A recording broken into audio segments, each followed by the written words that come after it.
Bonjour et bienvenue dans cette nouvelle vidéo. Aujourd'hui, j'ai décidé de vous parler de la pulmonaire officinale pour que vous puissiez enfin respirer à plein poumon et ce pendant tout l'hiver et même le printemps. Je vous explique tout ça tout de suite. J'envoie le générique, ça vous laisse le temps de vous abonner à ma chaîne si ça n'est pas déjà fait, de cliquer sur la petite cloche pour recevoir les notifications à chaque nouvelle parution. Et surtout, n'oubliez pas de mettre votre petit pouce en l'air, ça aide pour mon référencement. Merci beaucoup, à tout de suite.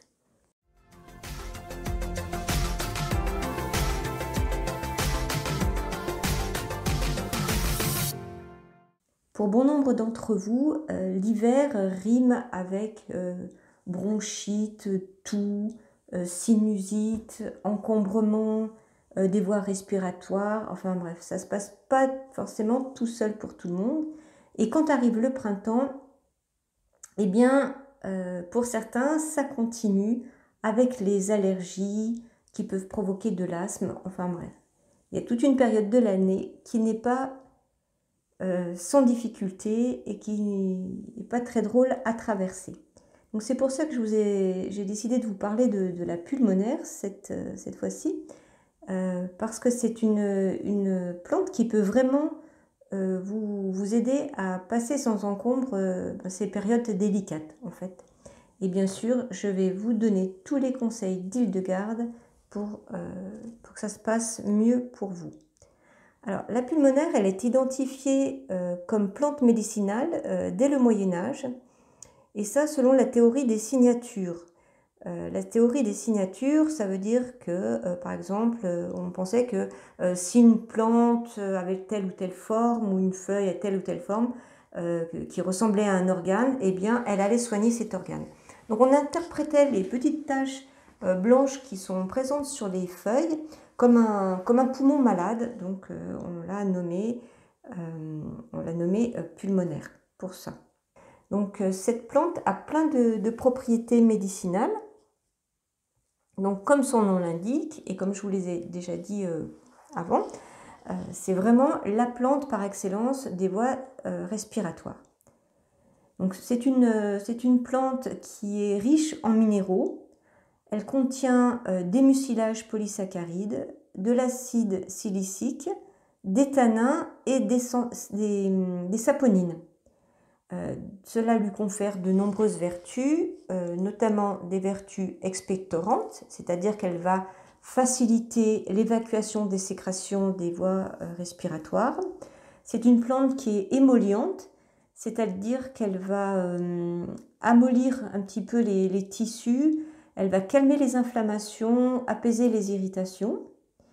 Elle est mucolytique, c'est-à-dire dire qu'elle va fluidifier les sécrétions. Elle est également décongestionnante, c'est-à-dire qu'elle va, elle va faire cesser les congestions et elle va arrêter l'encombrement, les encombrements. Elle est anti-inflammatoire, elle est également astringente. Ça veut dire qu'elle va resserrer et assécher les tissus et ça va faciliter leur cicatrisation. Elle est diaphorétique, c'est-à-dire qu'elle va stimuler, elle va provoquer la sudation. Elle est diurétique, c'est-à-dire qu'elle va augmenter le volume des urines. Elle est vulnéraire, c'est-à-dire qu'elle va aider à guérir les blessures et les plaies, et notamment en interne. Et enfin, elle est antioxydante. Donc vous voyez, c'est une plante vraiment aux nombreuses vertus, elle est précieuse. Et je vous conseille vraiment d'en avoir dans la pharmacie familiale. Alors vous me direz, mais comment est-ce qu'elle s'utilise ? Quelles sont ses principales utilisations? Donc, la pulmonaire est habituellement utilisée dans les pathologies pulmonaires, les encombrements des voies respiratoires, des bronchites, les toux, les catarrhes, l'asthme, la coqueluche, toutes les difficultés d'expectoration, mais également l'emphysème pulmonaire et l'œdème pulmonaire. On peut l'utiliser dans certaines problématiques de la sphère urinaire et notamment dans les lithiases urinaires. Et enfin, on peut également prendre de la pulmonaire lorsqu'on souffre d'hémorroïdes ou de saignements liés par exemple à la dysenterie. Alors voyons maintenant du côté de chez Hildegard de Bingen. Donc Hildegarde de Bingen conseille vraiment de nombreuses préparations pour toutes les problématiques des voies respiratoires, mais elle aborde donc la pulmonaire au chapitre 29 du livre des plantes dans le Physica. Et voici ce qu'elle dit.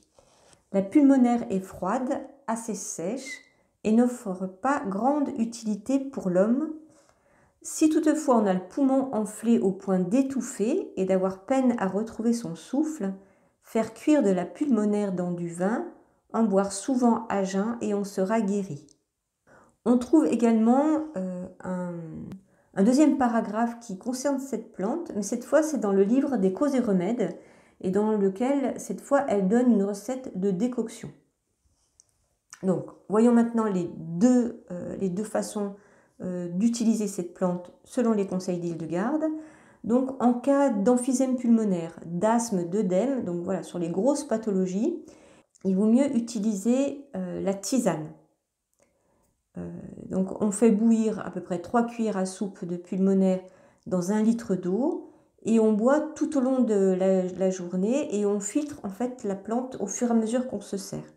Donc ça, on fait ça pendant 1 semaine et à partir de la 2e semaine, on prépare la plante de la même façon et là on en boit avant et après les repas. Et pour toutes les autres pathologies, en fait, on va l'utiliser dans du vin, c'est-à-dire qu'on va faire bouillir 3 cuillères à soupe de pulmonaire dans 1 litre de vin. Là, cette fois, on filtre et on boit 1 verre à liqueur avant les repas. 1 verre à liqueur, ça fait à peu près 2 cuillères à soupe. Donc, les feuilles séchées et le vin prêts à l'emploi sont disponibles chez les fournisseurs habituels des produits d'Hildegarde. Eh bien, vous trouvez toutes les références sur mon blog. Alors, donc tout ce que je viens de vous dire, vous comprenez que ça va grandement vous aider, mais ça n'est pas suffisant. Vous savez qu'en naturopathie, on aborde les problématiques de santé d'une façon plus générale. Donc il y a des conseils alimentaires à suivre, une certaine hygiène au niveau de son alimentation. Donc ça, je vais pas développer cet aspect-là ici parce que je l'ai déjà fait dans une vidéo sur les allergies. Donc je vous renvoie à la vidéo ou alors sur mon blog. Hildegarde parle également du sauna. Chez Hildegarde, quand il y a des excès de sécrétion, on ne va pas les liquéfier, mais on va les assécher. C'est pourquoi elle recommande le sauna. Sauna à utiliser avec précaution parce que ça ne convient pas à tout le monde. C'est mieux de demander conseil à votre naturopathe avant de faire un sauna pour être sûr que ce soit bénéfique. Et puis vous savez que le sauna a aussi un effet relaxant. Moi, j'aime beaucoup, beaucoup. Vous trouverez dans la description les liens vers les vidéos dont j'ai parlé, également vers mon site. Voilà, je vous souhaite une bonne santé à l'école d'Hildegarde de Bingen et je vous dis à bientôt. N'oubliez pas de vous abonner à la chaîne pour recevoir une notification quand la vidéo paraîtra. Avant de partir, laissez votre petit pouce bleu, ça me fera plaisir et cela m'encourage. Et je vous dis à demain.